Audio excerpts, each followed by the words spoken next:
welcome back after a delicious lunch. My name is Gabrielle Daoust, and I am an assistant professor in the Department of Global and International Studies at the University of Northern British Columbia, and it's my pleasure to moderate this afternoon's first panel. We won't be following the precise order that's set out in the program, but I'll present the brief biographies of each panelist in the order that they'll be presenting. So our first presenter will be Danielle Scholten, who is a visiting assistant professor at the Humphrey School of Public Affairs at the University of Minnesota, and is also a research assistant at the Klingendales EU and Global Affairs Unit in the Netherlands, and a guest lecturer at the University of Stavanger, Norway. And Dr. Scholten specializes in the geopolitics of the energy transition, whilst having a broader interest in the politics and governance of sustainability. I won't read through the entirety of the biographies. I hope that's okay, given that we're already trying to fit all of the presentations into a slightly shorter than anticipated amount of time. Our second presenter is Angélique Palle, who is a researcher at IRSEM. I'm not actually sure what that stands for, but I'll let you introduce yourself. In the field of armaments and defense economics, and her work addresses issues of energy supply and strategic materials, energy transition, and the effects of environmental change on armies. Our third presenter is Cullen Hendrix. I won't reread his biography, given that you've heard it a little while ago.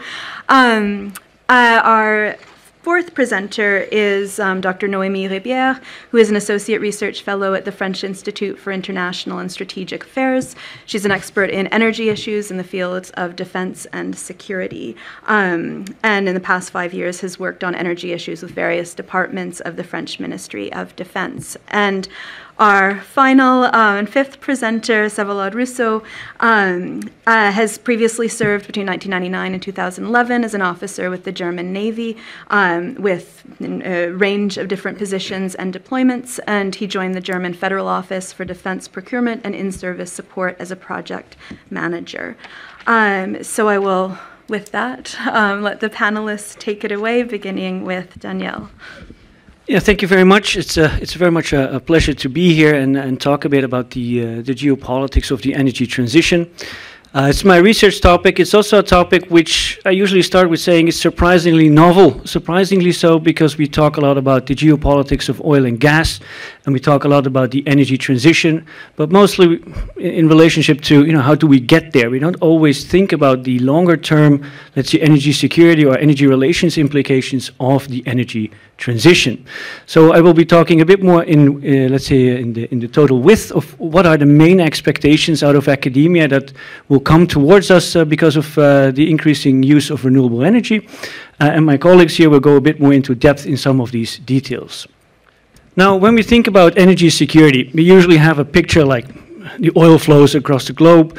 That's the typical picture of an oligopolistic market where some have, others don't. Those who have some market power, and those who don't usually worry about, their import dependence. And they have these strategies of diversification of sources, routes, or origins.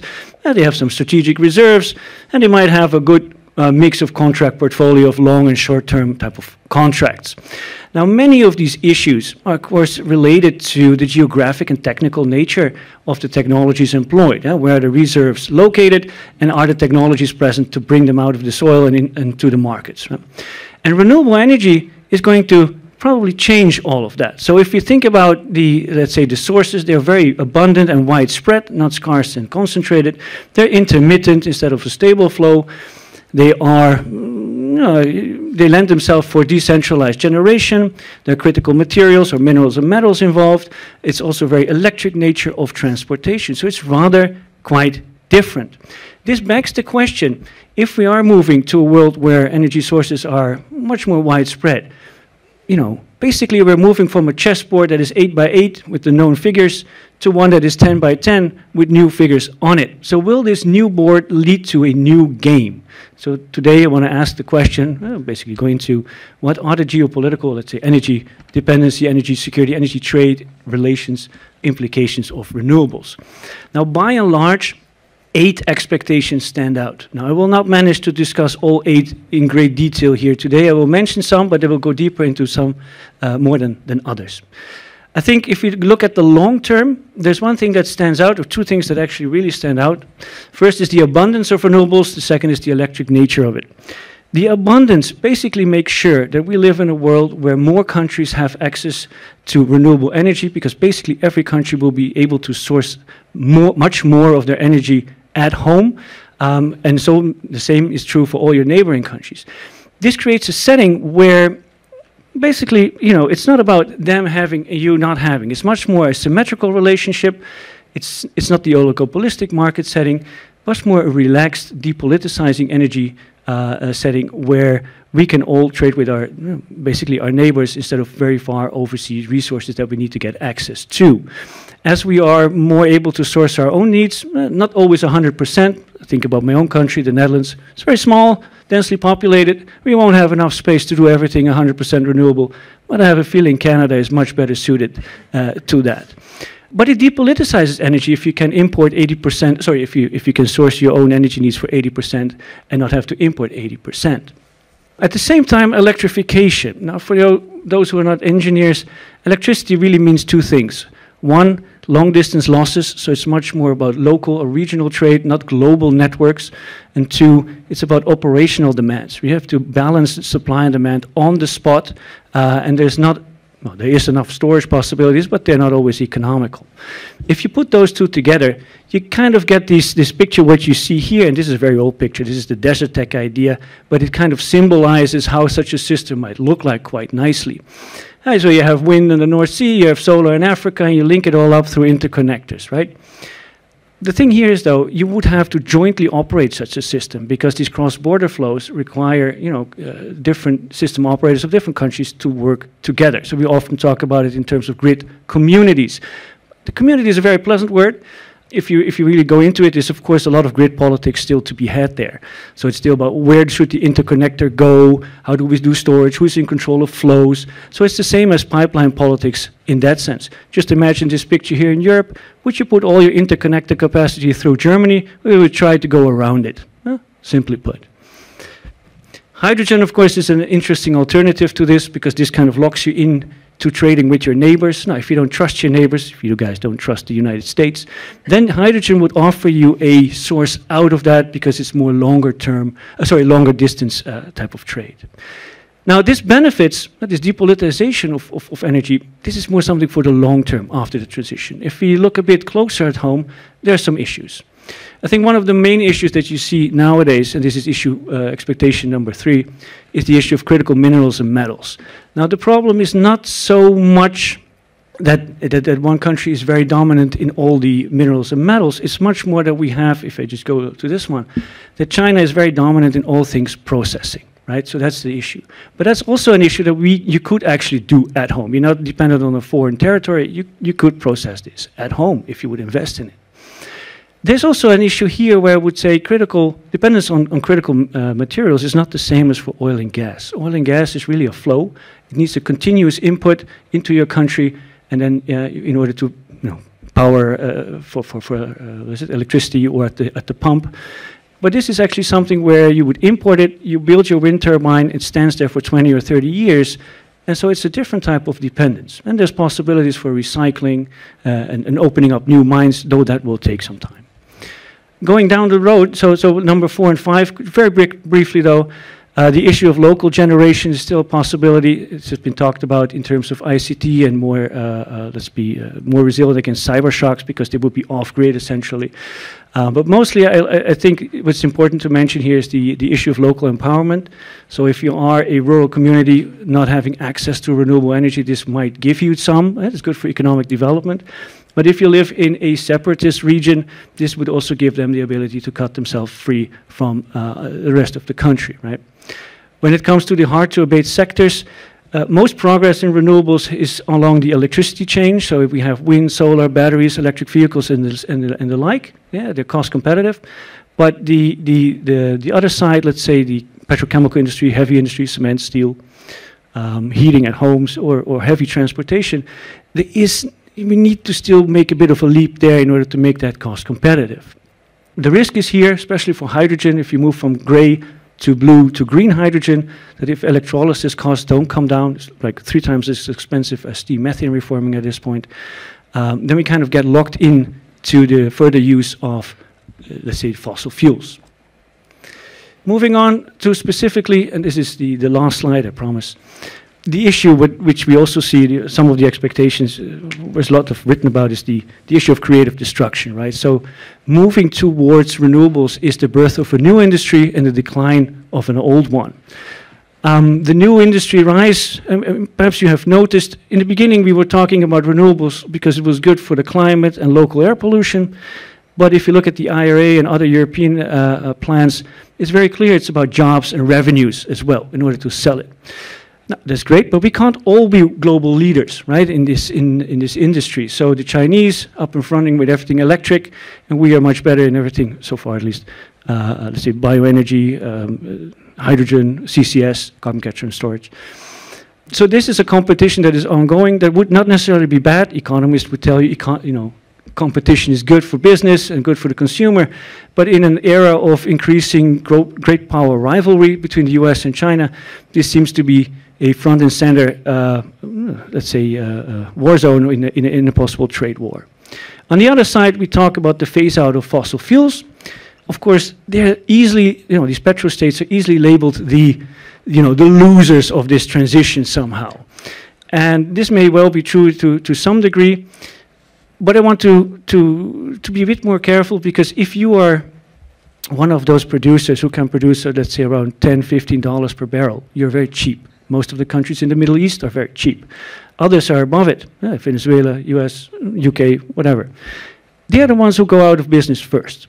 The ones in the Middle East will be the ones who go out, out of business at the very end. Even though they're hit hardest by climate change, for them, the energy transition is not so much a threat as it might first appear. And if you think about it, we talk about net zero, not zero fossil fuels. So they will be in business for probably quite some time. Now, to round it all up, last statement. This is a bit of a meme by now, I think, in many conferences. So there's a need for a fast and just energy transition. Fast, because otherwise we suffer the impact of climate change. And also just, because if you don't have everybody on board, we're in the same boat, right? So we need to have everybody on board. Otherwise, we won't lower the emissions fast enough. But what you see happening now, I think, if you look at the policy field, there's a lot of emphasis on national strategies to go green, or national critical material strategies. And so there's a move towards kind of winning the game instead of solving a collective problem. There's not enough emphasis on the collective security benefits of this transition towards renewables as such. And that is something where I would feel more effort is needed. But what gets us to this global cooperation, if you look at the climate negotiations, this is a tough thing, right? It's not going as fast as sometimes we had hoped. So what might bring us there? If I think about the one area in energy where we really have some global cooperation, we talk about nuclear non-proliferation. This is where we actually sit together and get stuff done, right? So in that sense, you would almost say only by fully securitizing this renewable energy, we might need to get to sort of a renewable energy proliferation treaty, as it were, in order to get things done globally. It's a bit perhaps naive, but what else? What else? I think that is something to discuss, how to get that done. Thank you.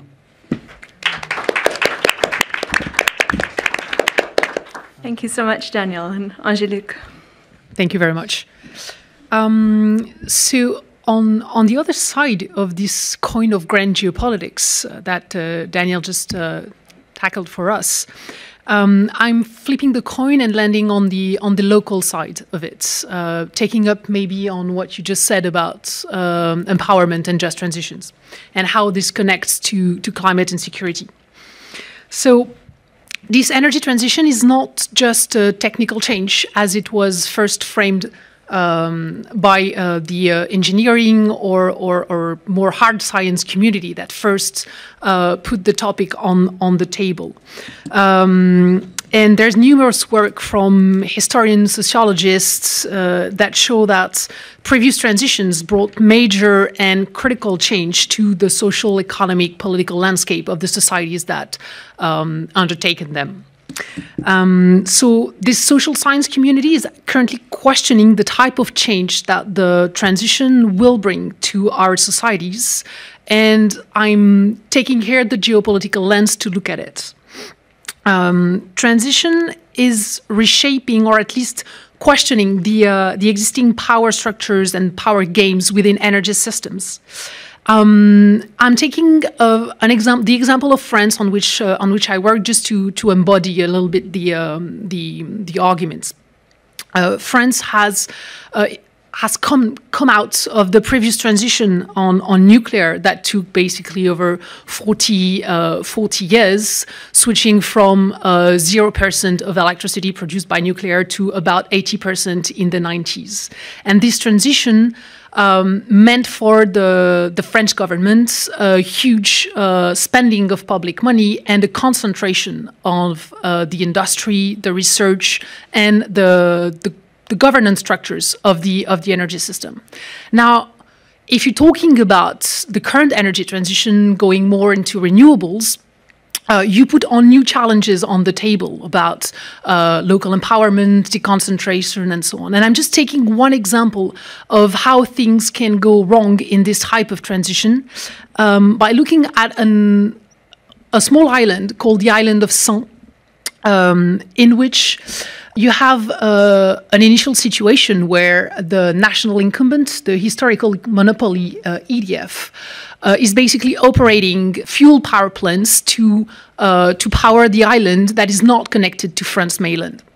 It costs a lot of money, 400,000 euros a year of extra money to make sure that the electricity price on the island is the same on France mainland, because it's regulated by law that the electricity price should be basically the same in all the country. And you have a local community saying, okay, why not use that money to actually build a transition program, have some wind farm, and get out of oil-fired power plants. So they set up a program. Program takes the resources of about 25% of the people voting on the island. So it's a major local political issue. The mayor is on board, and the incumbent opposes the project on the basis of first, it's dangerous from a security of supply perspective if a local community owns and mans the network and the production sources. And second, we don't want to set up a precedent of an island or a community basically going rogue from the national operating power system. So they oppose the project. The local community goes up to the table of the French Prime Minister, who decides for the national incumbent, and goes up until the European Commission table, who just don't want to take sides on this position, and the local project is cut off. Huge political trouble on the island. The mayor loses its seats, and the national incumbent thinks, oh, but this is actually not a bad idea. Why not do their project, but with the full-fledged national incumbent means and management capacities? So they offer the same projects with the same wind farm for the island, and of course on the local side, it's a massive opposition, and the island community takes the project to court. The French court sees the local court sees the project, and its reaction is basically, well, you wanted a wind farm park and a transition, now you got it. What's wrong with you? And they approve of the project. This example, just to put on the table the type of issues that we actually see with this energy transition, that connects to the strong power games that are going on about who's legitimate to carry out the transition, which transition path is actually the best suited locally, and who are the actors winning and losing from this transition game at a local level. Now, why is this important in terms of security and climate? We have a first issue that concerns the actors that are perceived as legitimate and that could be empowered to carry out this energy transition from a local perspective. And I'm driving here from a recent set of data that the French government gathered after the uprising of the Yellow Vests that happened in France when the government tried to set up a tax on the fossil component for cars. And after the uprising of the Yellow Vest that really shook the French political landscape, the French president, Emmanuel Macron, decided to launch what he called the Great Debate, asking the population a set of questions about the future, the transition, among others, and governments' issues about the transition. And I analyzed a sample of the data on the transport question. And the question was framed as such: who should be in charge of offering alternative transport solutions? So I had a look at how the answers picked relevant actors to embody this alternative transport solution.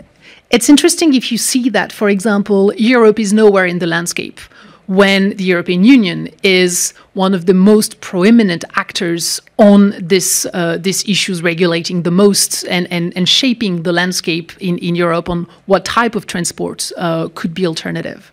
So Europe is on the low side of the answers.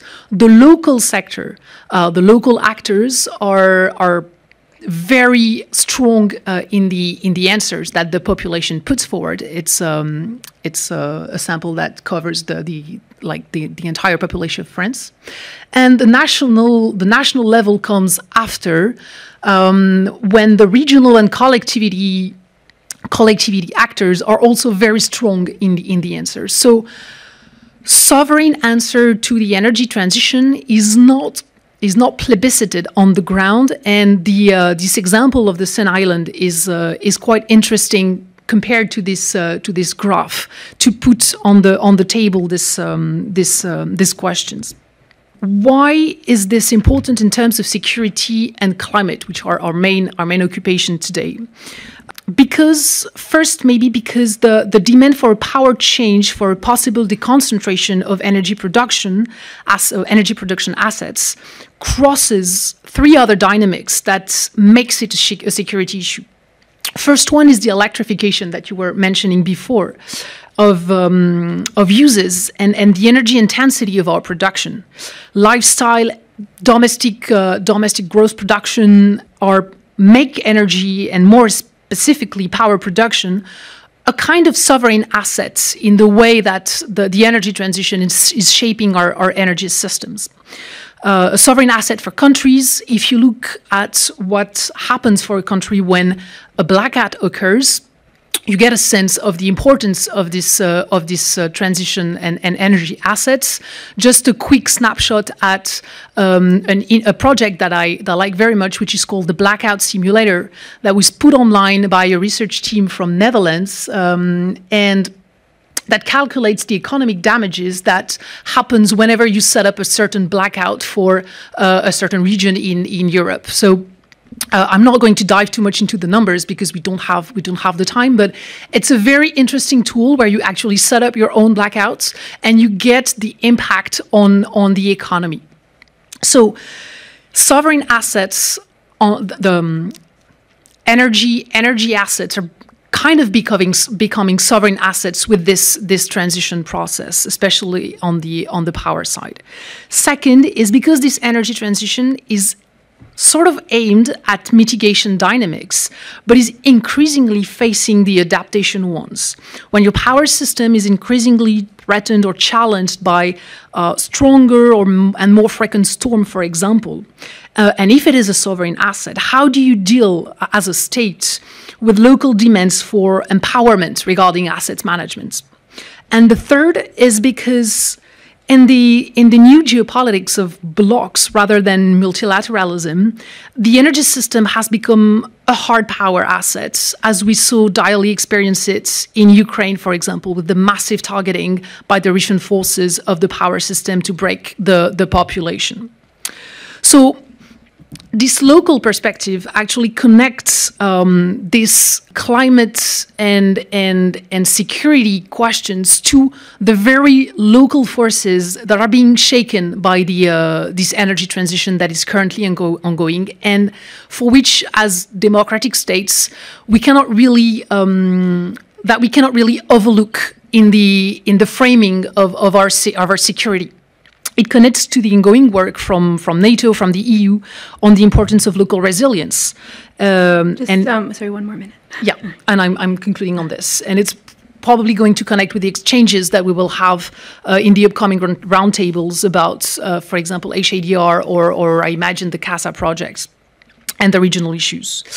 So we need to keep an eye on these local levels where mitigation, adaptation, and resilience are connected around this security and climate issue. And I'm done. Thank you so much. Thank you. Doing double duty. I promise you will not be hearing from me tomorrow, so sorry about that. We are, as my fellow panelists or my co-panelists have alluded to, hopefully entering the twilight of the hydrocarbon era, which shaped geopolitics to an enormous extent in the 20th century. The transition to oil-fueled navies and the rise of car-based transit set in motion a scramble by major powers to secure access to oil and later natural gas. And this was the 20th century's great game. You alluded to this game that we're playing, with the prize being economic and military supremacy, at least in Daniel Yergin's kind of terms. Now, oil-fueled militaries are still central to power projection and supporting the industrial economies that provide the base for that power projection. But increasingly, national and economic security are predicated on critical mineral-intensive advanced technologies like critical mineral-hungry defense applications, with each of these Virginia-class subs needing nearly 5 tons of these materials, to the semiconductor technologies that support artificial intelligence and quantum computing. They're also necessary for decarbonizing our economies, meaning that the scramble to secure critical minerals is also a scramble to develop and bring to market green technologies, like these lithium iron phosphate batteries that you see in the upper right. And supply chains for these critical minerals and key downstream technologies, like EV batteries and solar modules, are overwhelmingly dominated by China, as Daniel pointed out earlier. And that's not due to manna from heaven, but due to China's now decades-long investment in industrial policy to promote its emergence as a green tech leader. The strategic vulnerabilities created by this state of affairs, which most recently have hit the United States and its allies in the form of Chinese export controls on graphite, a key input for EV battery anodes and solar cells, implies a very strong national security rationale for diversifying supplies and de-risking from China that challenges the lowest cost producer logic of free markets and trade. Circumstances where the social benefits of achieving a good or an end vastly supersede the private benefits to individuals or firms are precisely those situations that cry out for some form of government intervention. And that has led the West, in particular the United States, to embrace industrial policy in a very big way. Okay. Quick primer on industrial policy for those of you who may not be familiar with the term. Industrial policy is essentially a strategy by the government to direct economic growth and development into specific sectors or industries. Think of it as the government kind of playing coach to the economy's team, deciding which players, or in this case, the industries, get extra emphasis, get extra financial support, or other resources to kind of help them perform better. The logic of industrial policy is that, like human infants, infant industries begin life unable to fend for themselves in a highly competitive global marketplace. They need protection, which often comes in the form of tariffs or regulatory approaches, like investment screening, to prevent strategic rivals from dominating national security critical sectors of the economy. If you've been following the discussion about Nippon Steel, you know what I'm talking about here. They need extra sustenance, often in the form of producer and or consumer subsidies. They need some guarantee that there will be a market for the goods that they bring to market. And they need some help to foot the bill for all of this, often in the form of lower interest rates or subsidized loans and direct grants. Sounds great, right? It turns out industrial policy is not that easy. The history of industrial policy is one of some successes, but probably just as many failures. And that's true even if we think about the same sector and when undertaken by essentially the same economies. So Airbus is perhaps the most successful example in modern European history of industrial policy. It helped Europe break the US monopoly on wide-body jet aircraft, to the point that Airbus is now the #1 producer of airliners and also helicopters. But for every Airbus, you have a project like the Concorde project, a joint attempt by the UK and French governments to create a market and provide to that market for supersonic jet travel. The Concorde never made any money, and the only way for most of us to experience supersonic speeds is for our normal jet to get a massive boost from the jet stream.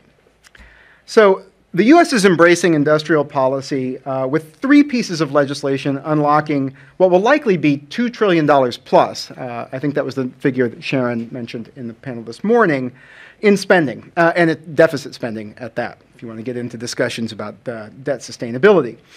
If I were offering these remarks 100 years from now, $2 trillion would probably still be a lot of money. The jury is still out, of course, but in my estimation, U.S. green industrial policy faces some strong headwinds. It's welcome and necessary, but I think some key changes are going to be needed. So it's built around 3 legislative pillars and a host of supporting regulatory decisions. The 3 laws are the Infrastructure and Jobs Act, which opened up resources for modernizing the U.S. electrical grid and expanding EV charging networks. The CHIPS Act, which seeks to do for semiconductors what the IRA is going to be doing for EVs. That is, build a made-in-America supply chain, to use the Biden administration's preferred term. And since the passage of these acts, somewhere in the neighborhood of $260 billion in private investment in the semiconductor and EV supply chains have been announced, which may support the creation of over 100,000 green tech jobs. So in terms of channeling capital, it seems to be working. For the Biden administration, this is a feature, not a bug, building in America. It's encouraging U.S. strategic partners in Europe and Asia to invest heavily in building their electric vehicles and mining for lithium in North America. But of course, politicians in Seoul and Berlin have constituencies as well. The US, EU, and other advanced economies and democracies have some very shared interests in de-risking these supply chains. But of course, they are also competitors in the economic sense. All things being equal, the US, Germany, and Korea all want to see EV uptake surge. But they all prefer their particular national champions gaining market share, which implies that they are, in a sense, competing for adequate mineral inputs and processing technologies. So U.S. Industrial policy, I think, is driving something of a wedge between the United States and its allies that it will very much need to lean on in addressing China's rising strategic ambitions and, of course, Russian aggression. Another fundamental challenge relates to sourcing the raw materials for these green technologies, like EV batteries. The Inflation Reduction Act requires battery minerals to be extracted or processed either in the United States or a free trade agreement partner country to qualify for about half of the IRA's EV tax credits. It's $3,700 roughly. For lithium, this poses no problem, as the United States has free trade agreements with global leaders like Australia and Chile. But the picture becomes quite grim when we start looking at materials like nickel, cobalt, and graphite. Now, you might say, well, Cullen, markets are going to figure this out. Scientists, material scientists are just going to get to work developing EV batteries that don't use these materials. And you'd be 100% correct. By the end of the decade, S&P estimates that lithium iron phosphate batteries, which use no cobalt or nickel, will be more than half of the global market. The challenge is that in order for the United States to take advantage of these technologies, U.S. firms would need to partner with the firms who have developed and commercialized this technology, and those firms are in China. Both Ford and General Motors are partnering, or at least planning to, with CATL, China's battery behemoth. These plans have met with local opposition and pressure from Congress, which sees as locking the United States into continued dependence on China for some elements of its energy security. Now, ultimately, I do think that industrial policy is necessary here. There's a good economic argument for it, and there's a good national security argument for it. We will not achieve sufficient speed or scale in green transitions through purely market mechanisms, which is why we're seeing an expansion of carbon taxes where politically feasible and subsidies intended to drive down costs of adopting renewables. And there's a lot of good, and I should also say that there are a lot of good reasons to diversify and de-risk these supply chains that have nothing to do with China's ambitions for Taiwan. But there's also a huge risk in taking the logic of industrial policy too far, preventing US and Chinese firms from partnering to bring, say, LFP batteries to more US consumers, or preventing North Americans from being able to purchase low-cost EVs like the BYD Dolphin here, which sells for between $16,000 and $19,000 in the Chinese market, but which would face massive tariffs and other barriers to entering the US market. The goal should be to increase renewable energy and transport capacity outside of China, not to isolate or marginalize China and Chinese firms per se, or for its own sake. The Biden administration has taken to likening the investments in domestic renewable energy and EV supply chains as a moonshot, right? Explicitly connecting it to the moon race. I think that the solution is going to have to be a little bit less like the Apollo program and more like the International Space Station. That is a collaborative, multinational effort. The United States simply is not going to be able to go it alone. Thank you.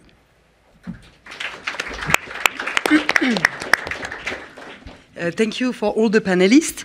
We had a global overview of, with these three presentations, of the main issues regarding the energy transition, notably about new kind of dependencies on raw materials, about local issues and societal acceptance, and also about industrial policies drag to go fast and in a large scale in this energy transition. Let me add a few points regarding energy transition, but this time from a defense perspective. I will give you some overview about what are the issues for the defense sector. I begin with a quotation. So at the COP26 in Glasgow, so 2 years ago, the NATO Secretary General, Jens Stoltenberg, said, "We cannot choose between either green or strong armed forces. We need strong and green armed forces at the same time." So great, everybody is agree, but what does that mean? For the armed forces, their activities, and in terms of volume of energy consumption, and the most important, in terms of timelines. First, it would mean that in a short or middle term, military's equipment, energy logistic, doctrine, and mentality would undergo a major paradigm shift. And notably, it would mean that army succeed to absolve armed forces from dependence on oil, which is heavy. We will see that in a few seconds.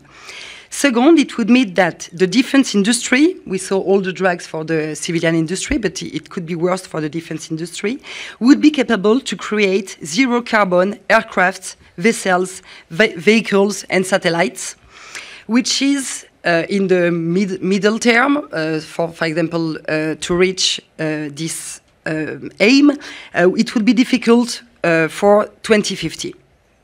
The third point is that it would mean that zero-carbon armies would be capable to maintain operational superiority, which is the most important for every army, over the adversary, which would probably still rely on fossil fuel. So I give you a few figures about the armed forces energy mix, and I take the French case, because it is one I know the most, to give you an example of an energy mix which is over-dependent on oil products. When you take the global energy consumption of the French armed forces, you have, on the global consumption, 75%, which is only oil products. This is, we can explain it because of the mission. The mission rely on utilization of aircraft, vessels, vehicles, so it relies on oil. So it's the operational mission, of course, but it's also the training, which is sometimes a very, very large part of the activities of the militaries. On this 75% of oil consumption, you have 50%, which is only for the air forces, because the aircraft needs a lot of oil, and when you need power and to be very fast, you need more and more oil. 15% is for the Navy, and 5 to 10%, it depends, but for example, for France, it's exactly 7% of the consumption, is for land forces. The 25% left of this global consumption is for infrastructures on the national territory, and it uses electricity and gas majorly for heating, and electricity for common activities, the data center, cyber operations, and all that. I specified the fact it's on national territory because when you are on external operation or in very isolated environment, the camps, the military camps, so the park for the armed forces, consume oil to produce electricity. So when you are in external operation, the whole capacity, infrastructures, and all the mobility rely only on oil. When we understood this specific energy mix, which is very specific, it's not like the civilian society, we understood that it constitutes a strong constraint for the military for a large scale and eventually fast, because we know that the climate change is not waiting for us, a large-scale energy transition implementation. Moreover, this is very important, the lifetime of the equipments, so again, aircraft, satellites, vessels, tanks, last for several decades. It could last 50 years or even 60 years, it depends, but it's very, very long because it's very specific materials, equipment, and the industry take a lot of time to create all these equipments. Yeah, and also the fact is that the new equipments which are now arriving in operation are still relying on oil, because if we wanted an energy transition on this kind of equipments, it has to be thought 30 years ago. So now the equipments which are now in operation and which are new will stay for 50 years. So the timeline of the energy transition for the armed forces is very long, and we have to take this into account when we are talking about this, taking this climate change and energy transition for the armed forces. Moreover, and this is a problem too, all these equipments, and even more the new equipments, are consuming more and more, because we are always waiting for more and more performant and fast, and also dealing with more and more data. So the global consumption of the new equipments and the new generation of equipments are consuming more energy than the former generation of equipments. And last but not least, we need to educate and to train many generations of militaries to new way to operate, a new way to think, and so yeah, we have a lot of drag to implement in a fast and easy way all this energy transition. That's why I was talking about a major paradigm shift, because the level of the défi, I don't remember the term in English, is very important. What? Challenge, yeah, thank you. So the level of the challenge is huge.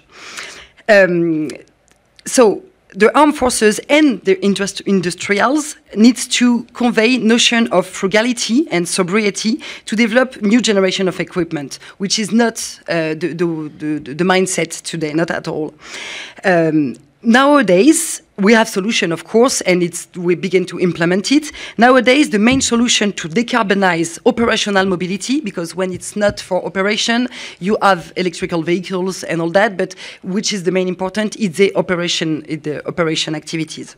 So to decarbonize operational mobility in the defense, the most easiest way for notably Air Force is synthetic fuels, but it raises a lot of problematics too, the disponibility of the primary resources, and also the industrial capacity to produce a large amount of synthetic fuels.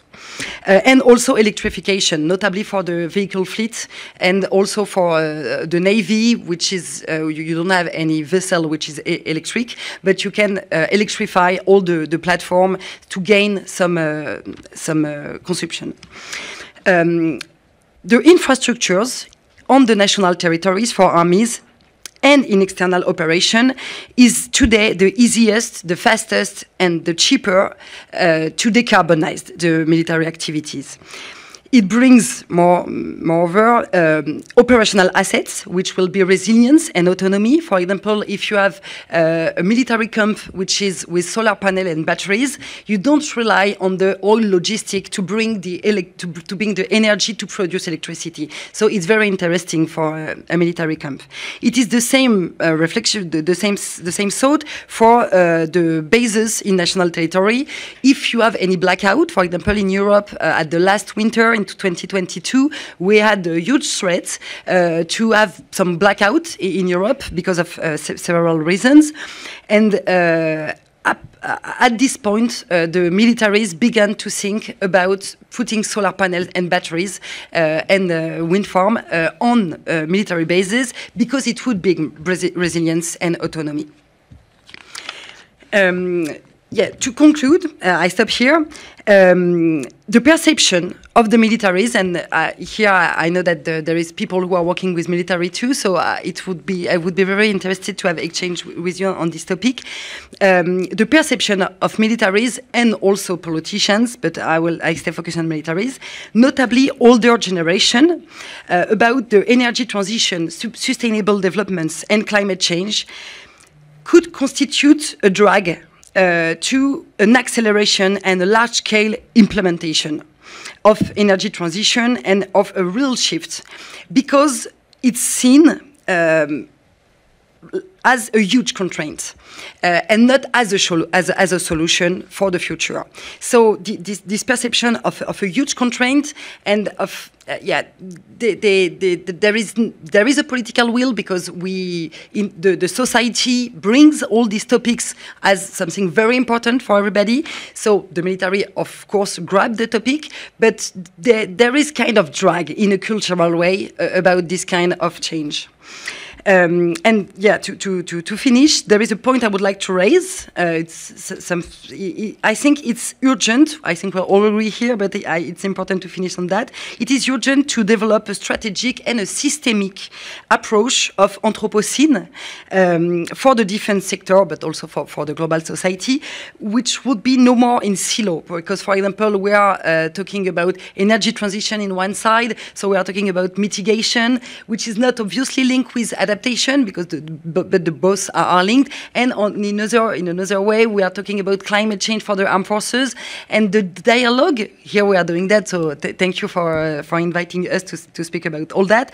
But what we see, it's everything is thought very in silo, and we need a more systemic approach of all these topics who are totally interdependent. I stop here.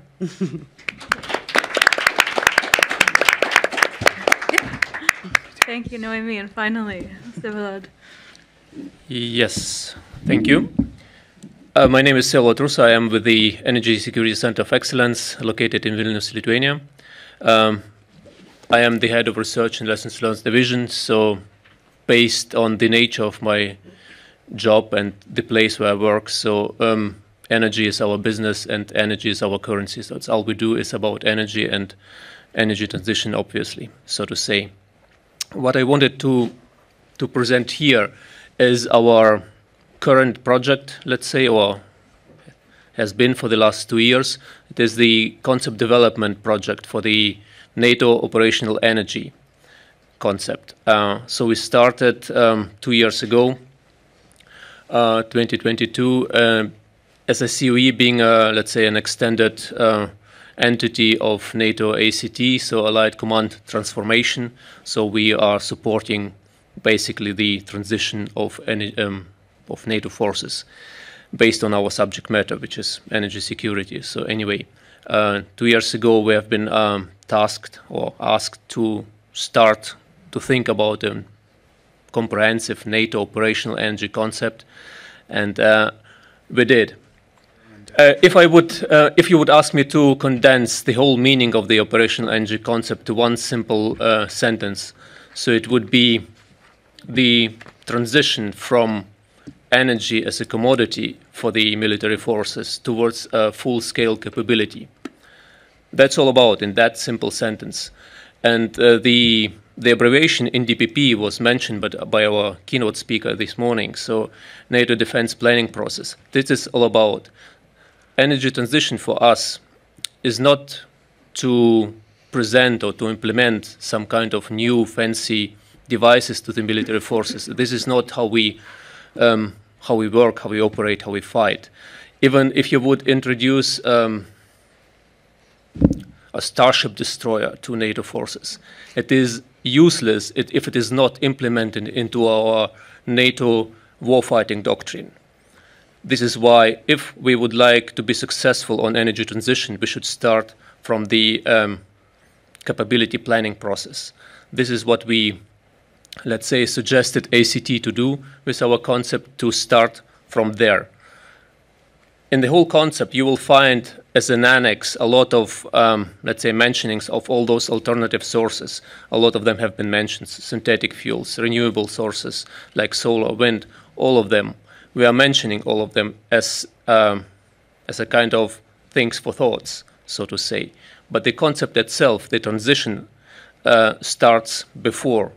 As I said, right now for us, for the military forces, energy is just something we have to receive. So we used to see it like a logistician task, and if there are issues, it is a logistician problem. And this is not the case from our perspective. So at the ENSEC, and we would like to advertise that idea. So energy should become a full capability. What would be the difference? Let me give you a small example, maybe. So right now, if you are a commanding officer responsible for a certain area of operation, you require energy, obviously. So right now it is liquid fossil-based energy, F-34. If you are tasked to do something, you will require energy, and you will request your logistician to be supplied with the amount of energy, and you will request as much as you can, right? This is, and that works, let's say, from your limited perspective, limited in terms of operational horizon. But from the NATO-wide perspective, it doesn't work. You might ask, did we have any issues? And yes, we did. We had a lot of them. You could ask your logisticians for that.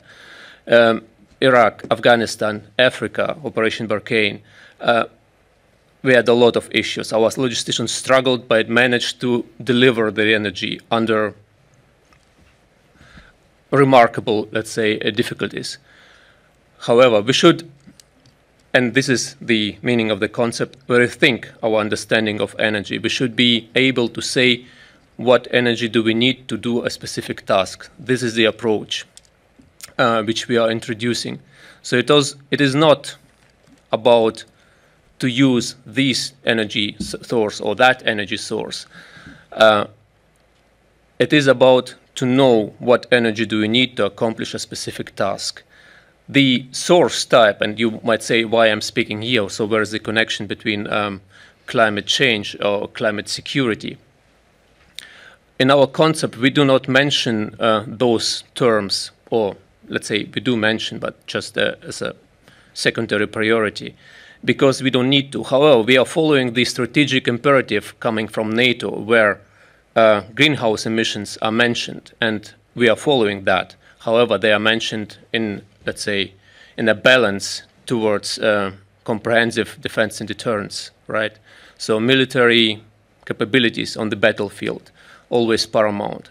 However, we believe with the concept, when energy is understood as a capability, as a source to plan ahead, automatically, just by assessing the energy like a capability, we will be able to be more energy efficient, and by these we will automatically reduce our emissions and contribute to the climate security. So the right source will be chosen by the mission, is our belief, so to say. Oh, now we have the slides. I didn't see that. So that is the problem statement. We started to develop a concept, and it is, let's say, the way of operating within the NATO. You always start to develop a concept only if you can justify there is a problem, and we did. So this is a problem. We think that the Allied forces now are not in the position anymore to optimize the energy use on the battlefield, but we need to, based on strategic perspective and based on being effective on the battlefield to reach our goals. So this is what where we started from. And those are our objectives. And as you can see, there are not specifically mentioned the emissions as such, but if you would think about the consequences of reaching those objectives, you will agree that, in fact, if we can reach those objectives, our emissions will be reduced and we will significantly contribute to the climate security. Based on those objectives, I would like to focus only just on one, due to the time frame. So interoperability.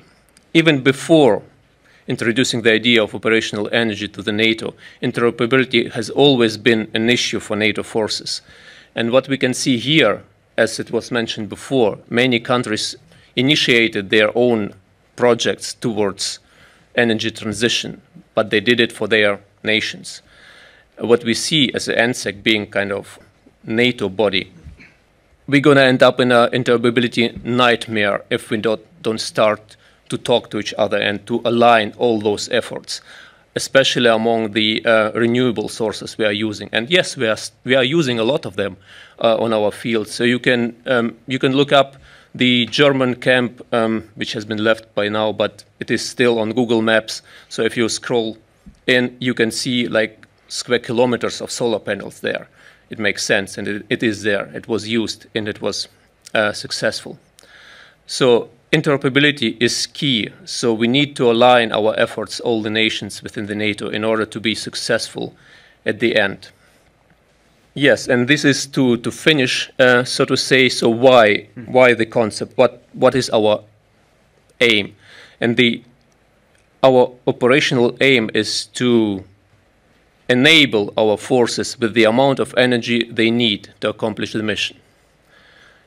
It is not about fancy devices, and the picture I presented you here is from the last year, from the experiment we conducted in cooperation with the French armed forces.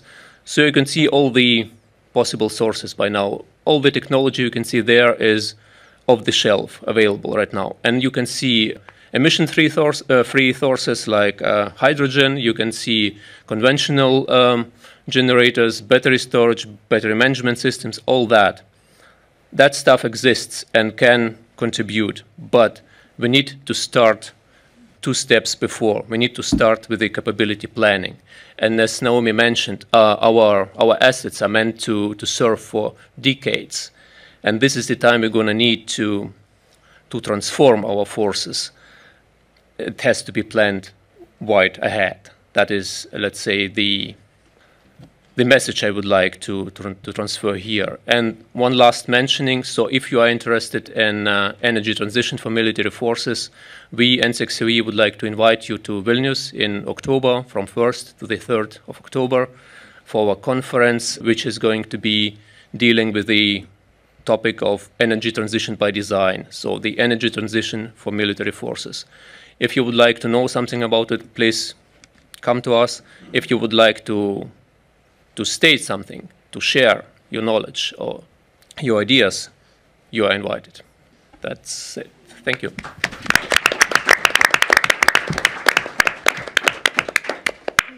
Thank you to all panelists for keeping so very well to time. But hopefully there will be further time to discuss this over the next day and a half. And yes, thank you.